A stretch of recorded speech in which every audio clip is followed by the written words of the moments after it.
Good morning. Happy Monday. This is like the third time I'm recording because it's technology. So I've already said this. I think it's Bedhead day 11, but let's jump right in.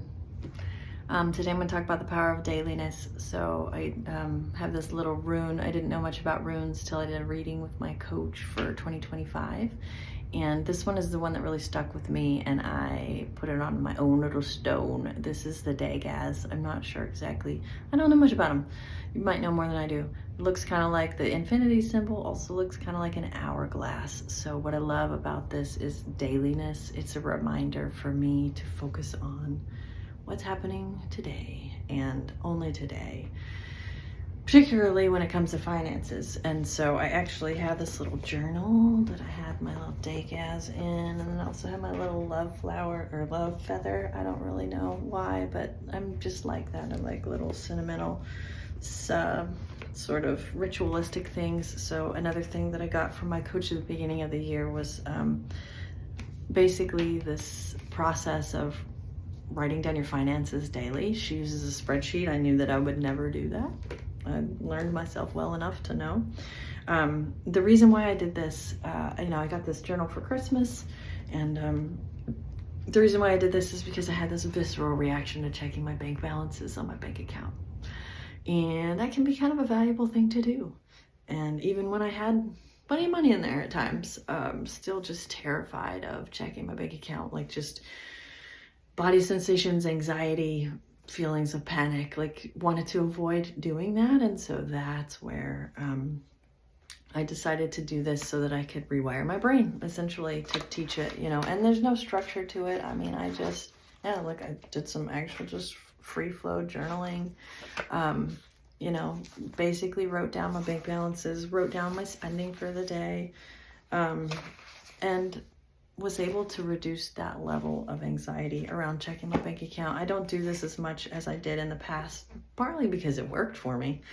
But I will say that it did help me save money from time to time when I didn't realize a bill had drafted out that I didn't realize was coming out, or, it was coming out of one bank account instead of the other. I have a few different accounts, and, I started savings, and I started a Vanguard account so I could do a little bit of investing, really just like to learn the process to get through those pieces that were so intimidating to me.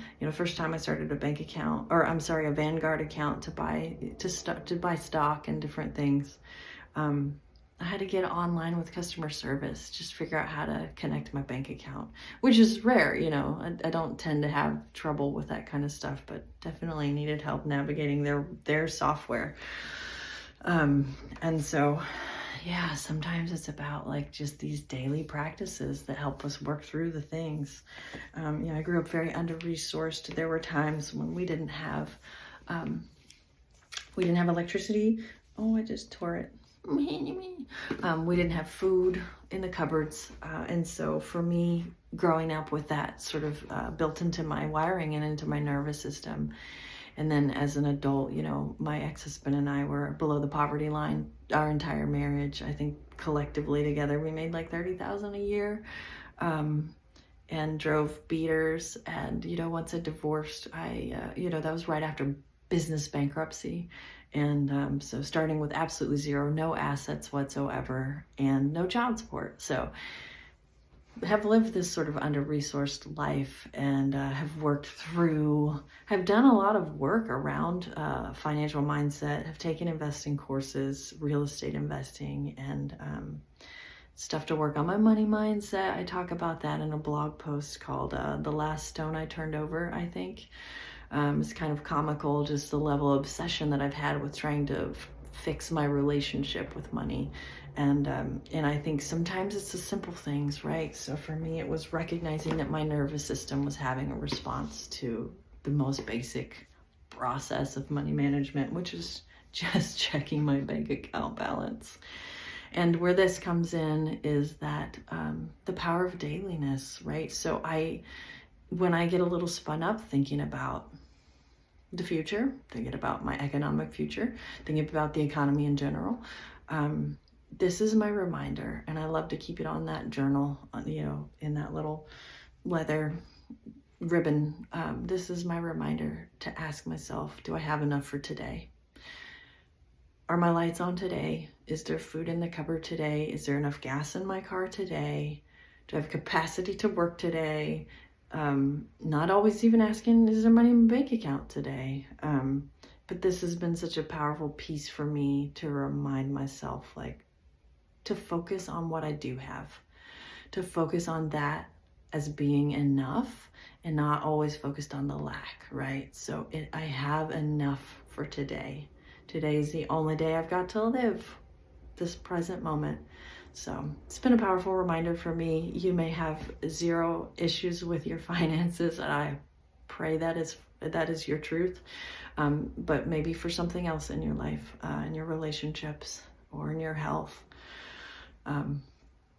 The power of dailyness. Do I have enough for today?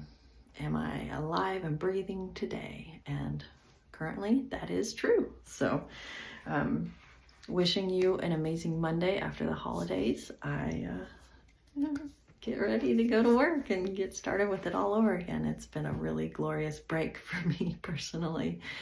The last week, as we've had the Thanksgiving holiday, whenever you're tuning into this is on YouTube now, so it could be 6 years from the date that it gets posted. But yeah, wishing you a very beautiful 24 hours, and hope this reminder is helpful for you as well, like it is for me, because I'm gonna revisit that myself and also get myself back into the habit of that daily recording for a while.